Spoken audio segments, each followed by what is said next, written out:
Assalamualaikum warahmatullahi wabarakatuh. Para pemirsa, kenapa kita menyoroti terus Yusuf Mansur? Karena kita lihat Yusuf Mansur itu sangat terkoneksi ya, dengan ini kebijakan apa ini dia mau dipakai sebagai apa. Gitu. Nah, dalam 2 minggu terakhir ini dia mulai ditampilkan lagi sedang membaca khutbah di sebuah instansi. Lalu ditambah lagi dengan video yang baru muncul, dia kembali mempromosikan rumah tahfiz Darul Quran. Walaupun semua itu itu penuh dengan cerita bohong aja, omong kosong gitu. Kenapa? Rumah tahfiznya yang terakhir katanya ada 52. Dulu katanya punya 9.000 rumah tahfiz. Begitu dibantah orang semuanya, nggak ada wujudnya, dia mulai keok. Lalu diam. Nah sekarang ada lagi dia katanya 50. Tapi itu Darso Arif sudah menginterview rumah-rumah tahfiz yang pernah terafiliasi dengan Yusuf Mansur. Ternyata itu hanya nggak ada kerjasama apa-apa. Gitu. Begitu susah secara keuangan, biarkannya aja mati. Nyungsap aja gitu. Ada misalnya ini bangunan mungkin disedekahkan orang ya. Ini untuk rumah tahfiz ya. Setahun 2 tahun dia bikin pelang. Seperti depan UIN Ciputat. Tapi itu ternyata ya begitu perhatian udah nggak ada ke situ, ya dirubahnya menjadi warung steak and shake. Tapi bagaimanapun gitu, ini kita mengantisipasi ke depan gitu. Yusuf Mansur itu ternyata ada tangan-tangan tersembunyi di belakang itu yang mengatur dia harus dibawa kemana, dimunculkan gitu kan. Jadi tujuannya apa gitu? Itu tidak lain dan tidak bukan supaya ya konsentrasi umat Islam ini itu terpecah. Gitu. Jadi misalnya tidak ada lagi serangan kepada kelompok tertentu. Maka dimunculkan, oh ini Yusuf Mansur. Yang kedua, bagaimana untuk melemahkan posisi Islam ini harus ada ya seperti cerita apa nih, ada tokoh-tokoh yang tujuannya itu merusak.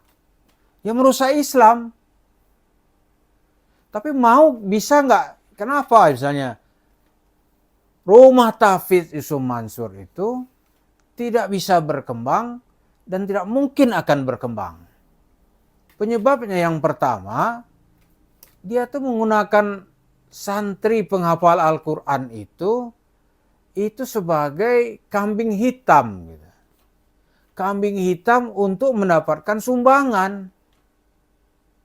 Jadi harus ada yang dijual. Gitu. Itu para santri. Kalau institusinya rumah tahfiz untuk pembaca Al-Quran. Yang kedua, Yusuf Mansur tidak pernah menangani itu secara serius. Karena itu rumah tahfiznya itu tidak ada yang berprestasi. Ada rumah tahfiz yang terafiliasi Yusuf Mansur yang berprestasi. Kan di situ tuh banyak tuh junior-junior saya ya. Yang ikut mengajar gitu. Yang terakhir kan dirumahkan itu. Terus saya tanya, ada nggak yang hafal 30 juz? Katanya boro-boro 30 juz. Ngapal juz 30 aja itu masih belepotan. Kan mengerikan ini. Dia nggak ada prestasinya. Yang ketiga, di situ tuh mahal doang. Ciri khasnya yang mahal. Misalnya masa menghafal Quran biaya sekolah misalnya nih. Biaya sekolah sebulan itu puluhan juta gitu. Puluhan juta. Ditambah lagi nanti sumbangan-sumbangan. Orang tua atau wali santri wajib menyumbang. Gitu. Uang pendaftarnya sampai 60 juta. Kan ngeri kan? Dia nggak mungkin gitu. Nah karena tujuan Yusuf Mansur yang sesungguhnya itu bukan pada warung steak. Di warung steak itu kayak reklame lah. Promosi kegiatan Yusuf Mansur. Sementara produknya yang asli itu tetap mengumpulkan sedekah, itu menawarkan paket-paket bagaimana meraup uang-uang masyarakat ini dengan gampang dan mudah. Lalu kabur dengan tidak ada pertanggungjawaban. Dari uang-uang itu nanti dia beli tanah, ya kan? Tanah-tanah strategis di beberapa kota di Pulau Jawa ini dia punya. Lalu di atas tanah itu nanti dia bangun cerita warung stick and shake. Kalau orang sadis mengatakan itu pencurian, itu perampokan gitu. Tapi ya ada juga orang yang lembut, itu kan untuk bangun pondok. Karena itu bohong saja gitu. Jadi yang menarik buat kita ini adalah isu Mansur itu kembali dimunculkan, itu artinya apa? Itu artinya daya rusak kepada umat Islam ini akan makin tinggi.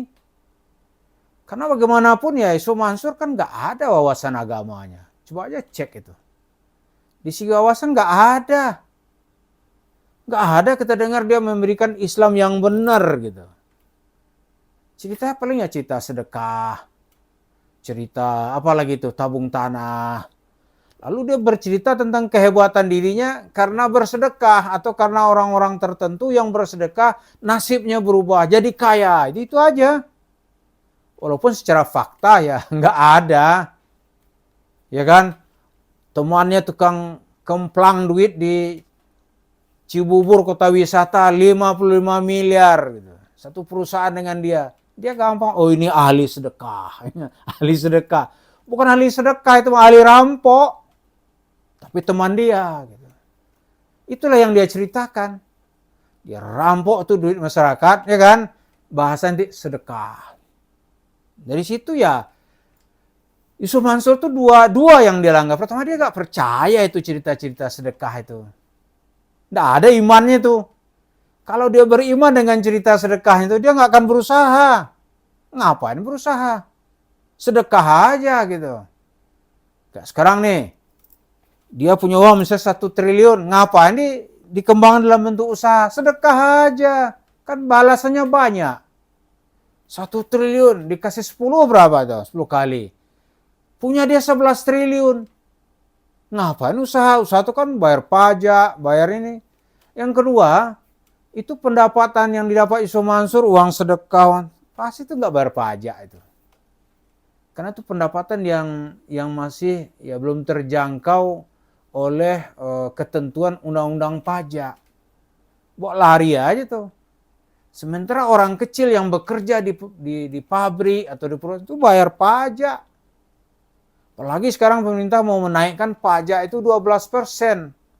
Dia kena PPN 12%. Sementara Yusuf Mansur mengumpulkan uang, ya kalau buruh tadi itu gaji berapa sih paling juga antara 4 sampai 5 juta. 5 juta dia kena 12%. Hampir 600.000 dia diambil uangnya untuk pajak. Yusuf Mansur mendapat uang sekali meraup itu cerita salawat itu bisa 3 miliaran. Kena pajak enggak? Enggak. Jadi sekarang ditampillah rumah tahfiz. Gitu. Rumah tahfiz, ya nanti hasilnya juga nggak ada itu. Karena itu hanya kita lihat ada upaya dari pihak-pihak tertentu ingin memunculkan lagi orang ini gitu. Padahal ya sepengetahuan kita nggak ada yang dia bawa kecuali untuk kemuliaan dan kesenangan dirinya sendiri. Untuk Islam apa ya? Nggak ada. Di sisi wawasan agama ya, saya bukan pula berarti saya lebih hebat, tapi itu payah itu wawasannya. Ikuti lah ceramah yang mulai tahun 2005 itu, nggak ada yang memberi wawasan Islam gitu, nggak ada. Katanya mencari Tuhan yang hilang lah, apalagi itu wisata hati, cerita orang sedekah 100.000 bisa punya showroom pinggir jalan. Cerita kun payakun, itu nggak ada yang bisa dirujuk dengan pemahaman Islam yang benar. Jadi kita pantas curiga bersama-sama, ternyata ada kekuatan besar di belakang Yusuf Mansur ini. Mengapa selama ini dia seperti kebal hukum, nggak tersentuh dia oleh hukum. Dibawa ke pengadilan, ceritanya panjang. Dengan satu intervensi perjuangan orang yang sudah tahunan ini bisa buyar dan berantakan. Tapi kita yakin dan percaya Allah itu lebih kuat dari kekuatan manapun. Kita berharap agar Allah menunjukkan kekuatannya dan membela orang-orang yang tertindas dan yang telah dimiskinkan dan ditindas oleh cerita-cerita bohong Yusuf Mansur dan kawan-kawannya. Semoga hasilnya segera kita lihat dan Yusuf Mansur tidak lagi akan mendapat tempat dari masyarakat bagaimanapun dia mencoba untuk kembali. Terima kasih. Assalamualaikum warahmatullahi wabarakatuh.